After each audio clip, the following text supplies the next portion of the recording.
around youth leadership, to continue to promote social emotional learning, to now to begin parent and community engagement. We have challenges, and some of the challenges really do center around the capacity for training. Our schools do not often have sufficient professional development funding to allow us to thoroughly train. And when I say thoroughly train, it takes us a good 28 hours of initial training to get someone started at the practitioner level, and approximately another 16 to 24 to get them to the point where they're fully competent with on-site coaching support. We worked with Mayor Rishichi's office to get a $50,000 grant from the Kaiser Permanente Foundation, which will help support the professional development expenses at a couple of the schools that had no money and to get started with leadership. But this investment in community training is worth its weight in gold to our children. There are new learning techniques, new classroom management techniques for trauma-informed classrooms and school communities that we would love to be able to empower. Okay?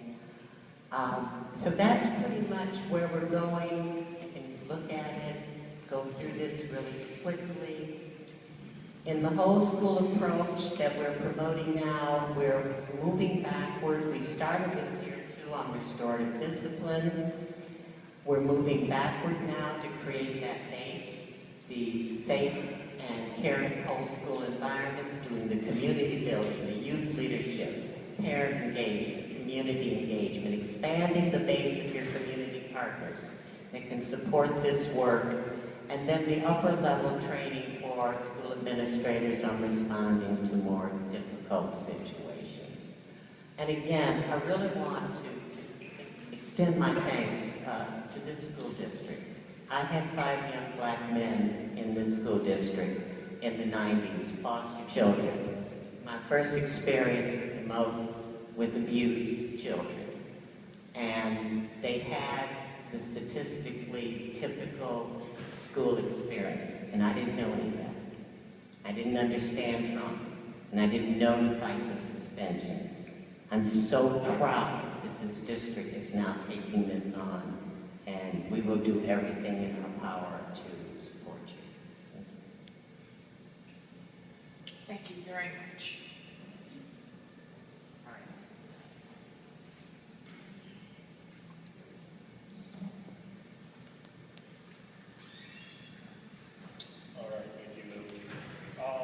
So the restorative justice is in our secondary science. So next I'm going to bring up Kaiser Educational Theater, you heard them mentioned several times, to talk about some of their theater performances that we have going on in the elementary, as well as some of the middle schools. So.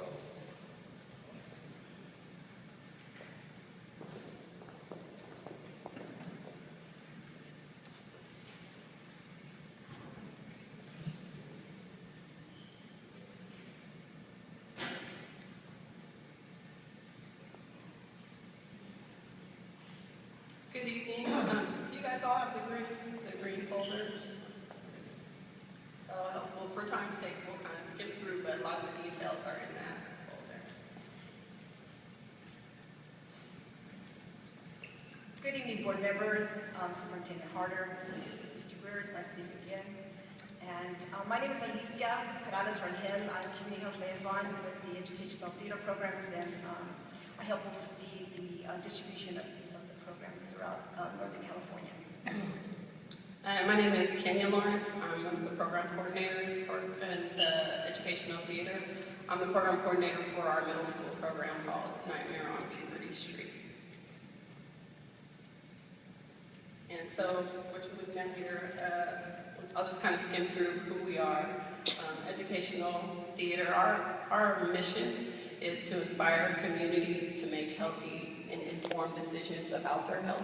And we do that through engaging directly with students at schools through theater.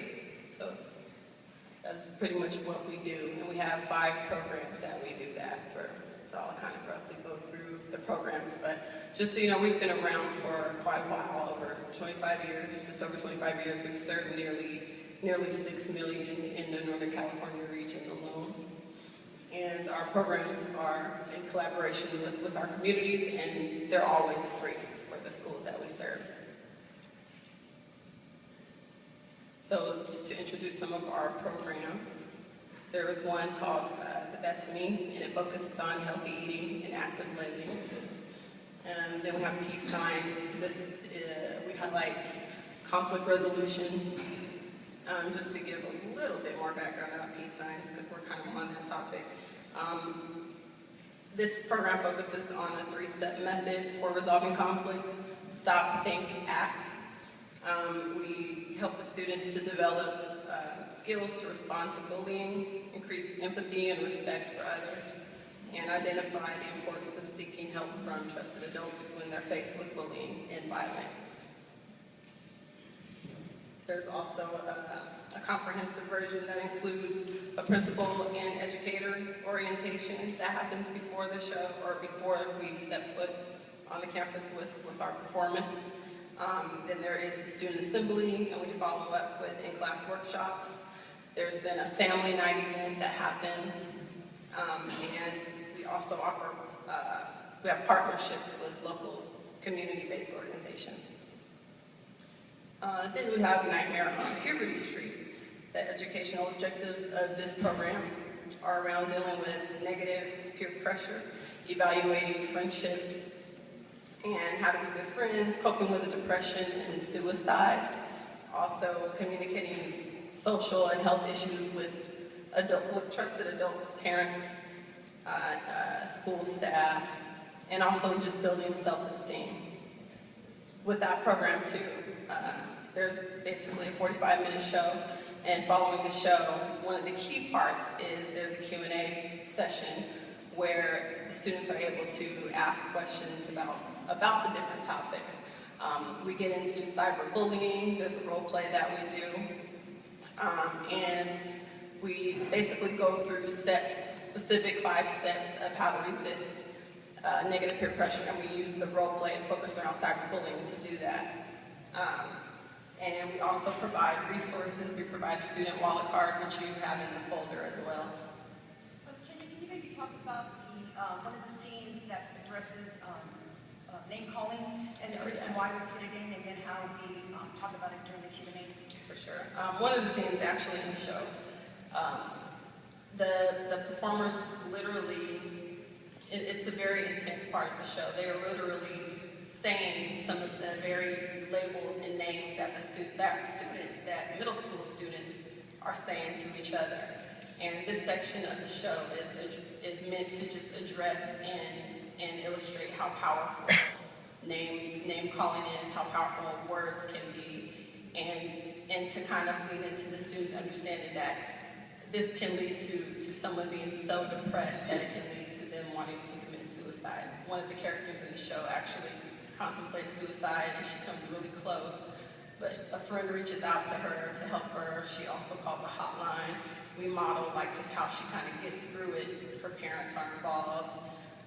There's 4 characters. It's quite a roller coaster, the whole performance in the show. So I really hope I would love for you guys to come out and see it, because I can't do it justice by just explaining it to you.